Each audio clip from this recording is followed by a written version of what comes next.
Hello বন্ধুরা, আজকে lunch menu তোমাদের সঙ্গে শেয়ার করছি। আজকে হলো সোমবার।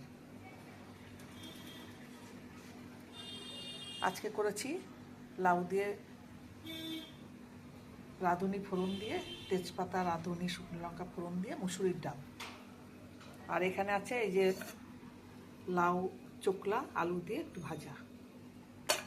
আর এখানে কালকে 2 পিস ইলিশ মাছ আছে বন্ধুরা। আর এটা কালকে মানে আমার বাবু, পরমের মেয়ে, কালকে করেছে, ওর দাদার জন্য পাঠিয়ে দিয়েছে চিকেন। এটা চিকেন। আর এখানে গরম ভাত আছে। এই আজকে লাঞ্চ মেনু। তোমাদের কেমন লাগলো আমাকে কমেন্টে জানিও। তোমরা নিশ্চয়ই ভালো আছো, আমিও খুব ভালো আছি। আমাকে লাইক শেয়ার কমেন্ট করো, আর আমার পাশে থেকো। তোমরা খুব খুব ভালো থেকো।